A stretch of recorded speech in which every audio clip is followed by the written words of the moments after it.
तो दोस्तों बीते कुछ समय से F-35 को लेकर कई सारे अपडेट्स निकल कर आए हैं और कुछ खबरों में ये बताया गया है कि F-35 भारत यहां पर ले सकता है। ऐसे में दोस्तों कई सारी रिपोर्ट्स के अंदर ये बताया गया है कि F-35 लड़ाकू विमान कितना ज्यादा एक्सपोर्ट हुआ है और उसकी यही सफलता कितनी ज्यादा मायने रखती है। ऐसे में दोस्तों आपको पता होगा कि फिलहाल अमेरिका के F-35 फाइटर जेट को प्रोड्यूस किया जाने वाला अमेरिका का सबसे बड़ा फाइटर जेट है और एक्सपोर्ट मार्केट में अवेलेबल वन एंड ओनली, यानी कि जितना भी एक्सपोर्ट मार्केट में अवेलेबल है उनमें से 5th जनरेशन फाइटर जेट मात्र F-35 लड़ाकू विमान है। लेकिन दोस्तों आपको बता दें कि इसको लेकर एक बहुत ही नेगेटिव न्यूज निकल कर आई है और अब यहाँ पर बताया गया है कि यही फाइटर जेट एक बार फिर से क्रैश हो चुका है। और दोस्तों यहाँ पर अगर पिछले कुछ सालों के रिकॉर्ड को देखा जाए तो F-35 फाइटर जेट ऑपरेशनल हुआ है तब से अब तक कई सारे F-35 फाइटर जेट हादसे का शिकार हो चुके हैं। और आपको बता दें कि इस सारे हादसों में 90% जो हादसे हुए हैं वो साल 2020 में देखे गए थे और उसके बाद में कई सारे हादसे यहाँ पर देखे गए हैं। ऐसे में दोस्तों यहाँ पर एक और F-35 फाइटर जेट गिर चुका है जो कि नेवी में इस्तेमाल किया जाता था और इस F-35 फाइटर जेट को F-35C फाइटर जेट बताया जा रहा है जो कि नेवी के अंदर इस्तेमाल किया जाता है। बताया ये जा रहा है कि ये जो हादसा हुआ है वो इस एयरक्राफ्ट के एक क्रूशियल एलिमेंट को फेल होने की वजह से यहाँ पर हुआ है। मीडिया रिपोर्ट्स के अंदर यहाँ पर दावा किया जा रहा है कि मरीन F-35C एयरक्राफ्ट, ये जो F-35 है वो ट्रेनिंग के दौरान यहाँ पर कोलैप्स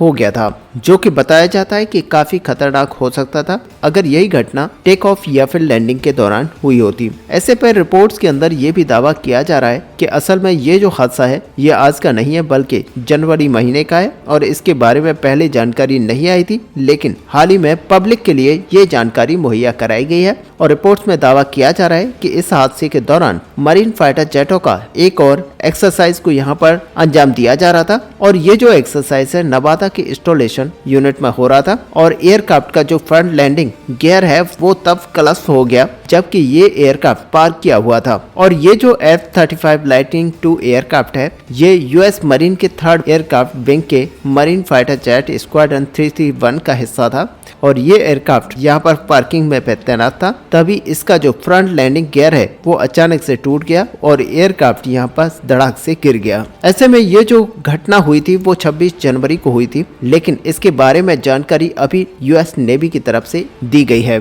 ऐसे में दोस्तों यहाँ पर रिपोर्ट्स के अंदर यह दावा किया जा रहा है कि इस हादसे के दौरान कोई भी हताहत नहीं हुआ और जो एयरक्राफ्ट यहाँ पर हादसे का शिकार हुआ था वो अब रिपेयर के बाद फिर से बेड़े में शामिल हो चुका है। अब दोस्तों ये जो टॉप गियर एक्सरसाइज होती है वो अमेरिका की one of the best prestigious exercise होती है जिसे कि अमेरिकी नेवी के द्वारा आयोजित किया जाता है, जिसमें एयरक्राफ्टों के मैन्युवरबिलिटी को यहाँ पर ताका जाता है और साथ ही पायलटों को भी रीट्रेनिंग यहाँ पर दी जाती है। और रिपोर्ट्स के मुताबिक यहाँ पर टॉप गियर एक्सरसाइज में शामिल होने वाले जो पायलट्स होते हैं वो अमेरिकी नेवी के सबसे उच्च दर्जे के पायलट्स होते हैं। और दोस्तों F-35 जैसे एयरक्राफ्ट का उपयोग किया जाना यहाँ पर एक नॉर्मल बात है, लेकिन F-35 एयरक्राफ्ट को यहाँ पर एक्सरसाइज के दौरान इस तरीके से धराशायी हो जाएगा ये कोई सोच भी नहीं सकता। हालांकि अमेरिका के मरीन के ऊपर एक तरह से सवाल यहाँ पर उठता है कि इतने लंबे समय तक अमेरिका जैसे देश के अंदर इस तरह की हादसों को छुपाया नहीं जा सकता।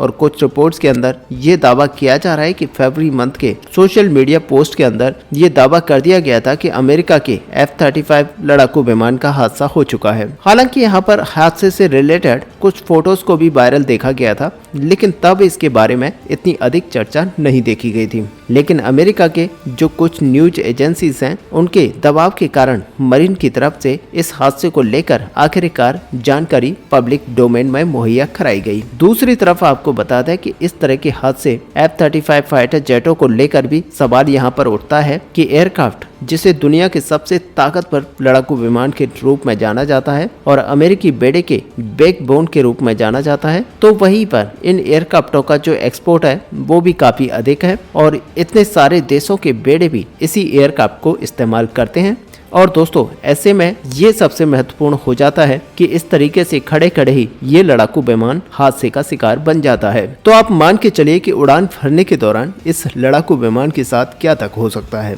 और दोस्तों आपको बता दें कि हमने भी एक वीडियो में बताया था कि पिछले कुछ साल से किस तरह से यहाँ पर हादसे देखे जा रहे हैं और साथ ही इसके अंदर कई सारी कमियां यहाँ पर बताई जा रही हैं जो कि अलग अलग देशों की तरफ से बताई जाती हैं। साथ ही कुछ मीडिया सोर्सेस के हिसाब से यहाँ पर बताया जाता है कि इस फाइटर जेट के अंदर कुछ ऐसे पार्ट्स हैं जो कि मुहैया बहुत मुश्किल से होते हैं और इन्हीं के चलते यहाँ पर हादसे होते रहते हैं। और ऐसे में कई सारे देशों की तरफ से तो ये तक कहा गया है कि इसको मेंटेनेंस कराना काफी ज्यादा कॉस्टली पड़ता है, जो कि एक फाइटर जेट को फिर से एक बार लेने के बराबर पड़ जाता है। और वहीं दोस्तों आपको बता दें कि एक तरफ जहां अमेरिका के टॉप फाइटर जेट्स को लेकर सवाल उठ रहा है, तो वहीं दूसरी तरफ भारत ने कई सारे देशों के हथियारों को यहां पर दांतों तले चने चढ़ाना स्टार्ट कर दिया है। और ऐसे में आप देख सकते हैं कि भारत की वजह से कई सारे देशों के फाइटर जेट्स यहां पर संकट के बादल छाए हुए हैं। हालांकि इसमें भारत की कोई गलती नहीं है, लेकिन फिर भी भारत इन फाइटर जेट्स के लिए सबसे बड़ी उम्मीद है और सच मानिए कि ये फाइटर जेट भारत से ज्यादा उम्मीदें लगाए बैठे हैं। और दोस्तों सच मानिए कि अगर भारत इन फाइटर जेटों में से किसी एक को नहीं चुनता है और तीनों ही फाइटर जेट को रिजेक्ट कर देता है, तो यहाँ पर इन फाइटर जेट्स का बोरिया बिस्तर समेट सकता है। और दोस्तों आपको बता दें कि अमेरिका के सुपर हॉर्नेट का यहाँ पर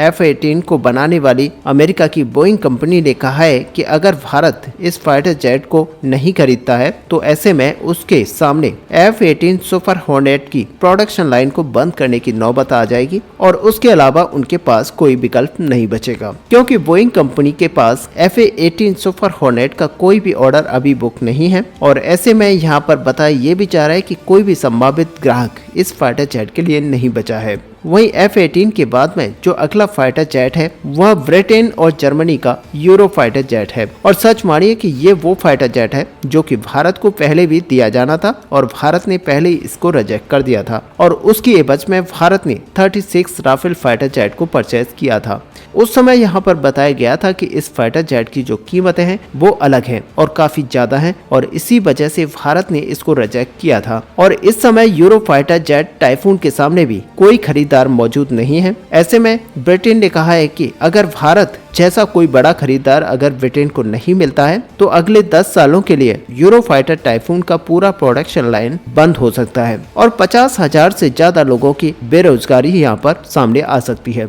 ऐसे में यूरो फाइटर टाइफून के बाद में अब यहाँ पर स्वीडन भी अपने ग्रिपेन फाइटर जेट को लेकर इसी आशंका से चिंतित है और स्वीडन के रक्षा जानकारों की तरफ से ये कहा जा रहा है कि अगर ग्रिपेन फाइटर जेट को एशिया के बड़े बाजार में एक भी खरीदार नहीं मिलता है तो ग्रिपेन ई फाइटर जेट अपने अस्तित्व को खो सकता है। और वहीं अमेरिका लगातार अपनी 5वीं पीढ़ी के फाइटर जेट की दम पर ग्रिपेन के बाजार को खत्म कर रहा है। वहीं दोस्तों अब फ्रांस की राफेल की लोकप्रियता ने सभी ग्रिपेन फाइटर जेट के लिए चुनौतियां खड़ा कर दी हैं। ऐसे में अब भारत ने अगर स्वीडन के ग्रिपेन ई फाइटर जेट को नहीं चुना और इस प्रोजेक्ट से हाथ अगर खींचा तो संभावित यहाँ पर बताया जाता है कि आने वाले समय में ग्रिपेन फाइटर जेट के उत्पादन को बंद करना पड़ सकता है। अब दोस्तों अगर देखा जाए तो यूरो फाइटर टाइफून और ग्रिपेन जैसे दुनिया के यह तीनों फाइटर जेट बंद होने की कगार पर आकर खड़े हो चुके हैं। ऐसे में दोस्तों आपका इन पूरे टॉपिक्स को लेकर क्या व्यू है, आप अपना व्यू हमें कमेंट पे लिखकर जरूर बताएं। साथ ही अगर वीडियो आपको अच्छी लगी हो तो लाइक और शेयर करना ना भूलें। मिलते हैं नेक्स्ट वीडियो में, तब तक के लिए जय हिंद जय भारत।